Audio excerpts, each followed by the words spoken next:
Salut à tous, alors dans cette vidéo je vais vous parler un petit peu justement de la trame du fil rouge des prochaines vidéos qui vont être étroitement liées à mon investissement en cours sur Zlatibor en Serbie. Je vais vous partager en fait des informations sur le processus d'achat, l'avancée du projet puisque j'ai acheté dans un projet neuf, donc forcément il y a plusieurs étapes de construction, de paiement, etc. Donc ça c'est quelque chose que je vais vous partager. Et puis, peut-être vous expliquer voilà, pourquoi Zlatibor, pourquoi pas ailleurs. Alors, pour ceux qui savent déjà, vous savez qu'avec ma famille, on est déjà positionné sur l'immobilier dans la région de la Šumadija en Serbie. Et en l'occurrence, vis-à-vis de mes critères de vie, moi je suis quelqu'un qui n'aime pas effectivement vivre au quotidien à l'année dans une ville de plusieurs millions d'habitants et subir là, je dis subir quand c'est au quotidien à l'année. Quand j'y viens de courte durée, pour moi, c'est pas vraiment on va dire, des gènes, mais à l'année, voilà, moi, le bruit constant, trop de monde en même temps, à un même endroit, trop de pollution, de l'air, etc. J'en passe des meilleurs. Donc moi, la vie de grande ville, c'est pas mon truc. Par contre, j'aime bien les petites villes et puis j'aime bien les petits endroits où il y a effectivement de l'infrastructure, du service, etc. Et là, je fais bien la différence entre, voilà, moi je ne suis pas vraiment porté sur, par exemple, voilà, être dans on va dire, un coin où il y a trois quatre maisons, des arbres, et puis il y a que dalle. Donc ça, c'est pas, moi il me faut des gens. Donc on vit sur Terre pour quand même être au contact des gens, et voilà, c'est la vie en société qui m'intéresse quand les gens sont homogènes autour de moi et que justement on peut créer des liens facilement, rapidement quand on s'intègre, tout simplement. Donc ça c'est mon intérêt au niveau de mes critères. Après, je vais vous donner voilà, les détails pourquoi Zlatibor. Alors Zlatibor, déjà nature exceptionnelle en fait sur cette localité, mais aussi autour. Vraiment, c'est ça qui est intéressant, c'est qu'en partant en vadrouille en voiture, sur un rayon de 45 minutes, on a déjà beaucoup de belles choses où on aime revenir. Il y a le parc national de la Tara qui est juste à côté, Bajna Bašta. Bon, pour ceux qui savent, c'est la route aussi qui va vers le Monténégro quand on descend. Donc il y a beaucoup de choses, mais il y a des parcs naturels qui sont à proximité, qui sont importants. Donc comme le parc de Golia. Donc il y a différentes choses pour ceux qui sont amoureux de nature. Vous pouvez en profiter tout de suite, mais aussi, voilà, je vous dis autour. Ça, c'est une chose. Deuxième chose, c'est que Zlatibor, c'est en développement. Donc, qui dit développement, dit que ça va être certainement mieux demain au niveau de plein de choses. Donc, notamment des infrastructures routières, puisque, par exemple, Zlatibor a déjà fini ça. En fait, ils ont fait leur raccordement qui est déjà prêt, puisque l'autoroute est en train d'avancer vers Zlatibor. Donc, c'est l'autoroute qui part de Belgrade, qui avance vers Zlatibor. D'ici, allez, 6 mois, 6 à 8 mois, ça devrait être terminé. Et donc Zlatibor sera déjà relié en autoroute à Belgrade, absolument du premier au dernier kilomètre.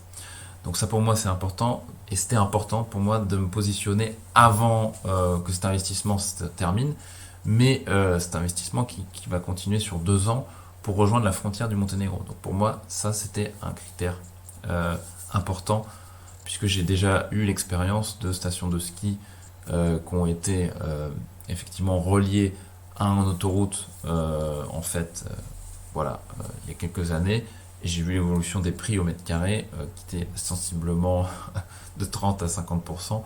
Donc pour moi c'était important de me positionner tout de même avant ces travaux d'infrastructure qui vont durer entre 2 et 3 ans pour relier le Monténégro.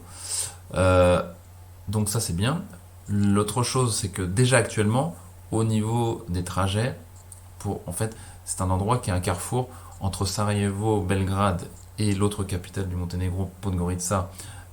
Donc ici, c'est quand même très important économiquement, c'est que tous ces gens-là, ces gens qui ont l'argent, qui dépensent, qui investissent, ils sont enfin, Zlatibor est dans ce carrefour-là. Donc ça, c'est très important pour moi, on va dire, stratégiquement mais économiquement. D'autre part, actuellement, si on prend les critères actuels, 2h45 annoncé sur Google Maps, mais moi je sais que dans la réalité c'est déjà moins, puisque on roule pas à 130 en service sur l'autoroute, on roule un peu plus vite.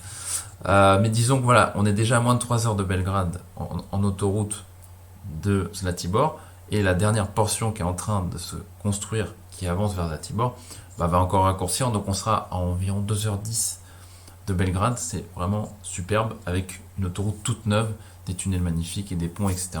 Je vous passe les détails, c'est une très très belle route. Ça c'est tout de suite dans 6-8 mois. Ensuite, on a effectivement l'autoroute qui va continuer vers le Monténégro. Et actuellement, sans autoroute, on est déjà à 3 heures de Sarajevo. Là, ça mettra beaucoup plus de temps, mais il y a effectivement un projet d'autoroute doit relier en fait pas la Serbie à Sarajevo directement avec de la 4 voies aussi. Donc ça va être pareil, une deuxième phase d'investissement qui va faire prendre de la valeur encore à ce coin-là. Mais voilà, globalement, les gens, les élites économiques de la région sont complètement sur ce carrefour. Donc ça, c'est très important. Après, on aura, enfin, j'ai d'autres choses à dire sur Zlatibor vis-à-vis, je vous disais, des infrastructures là plutôt commerciales. Hein. Donc c'est, qu'est-ce que j'appelle les infrastructures commerciales, bah, c'est tout simplement qu'est-ce que vous pouvez acheter à Zlatibor sans sortir de ce bled. Et donc, vous pouvez acheter des meubles, vous n'avez pas besoin de bouger. Vous avez des magasins de bricolage qui sont certes petits, mais il y a quand même beaucoup de choses où on n'a pas besoin en fait de sortir de Zlatibor pour accéder à un certain nombre de produits. Au niveau de l'alimentation, il y a vraiment ce qu'il faut. On est très très bien approvisionné. Les restaurants qui sont ouverts toute l'année. Et là, il y en a vraiment beaucoup comparé à ce qui se faisait il y a 8 ans quand j'étais à Zlatibor la première fois, où voilà, il y avait voilà, 2-3 restos qui se battaient un peu en duel. Et puis c'était tout. Aujourd'hui, on a beaucoup plus de services vraiment au niveau de l'alimentation pour quand on y habite, je veux dire, à l'année. Voilà. Pas seulement pour les touristes. Donc ça, c'est pour moi important. On a également des infrastructures de loisirs qui ont été vraiment bien faites. Donc le circuit téléphérique le plus long du monde. Voilà, on a à l'entrée de la ville, on a une roue, c'est toujours sympa. Voilà, pour les amoureux, pour les enfants. Il y a des parcs justement.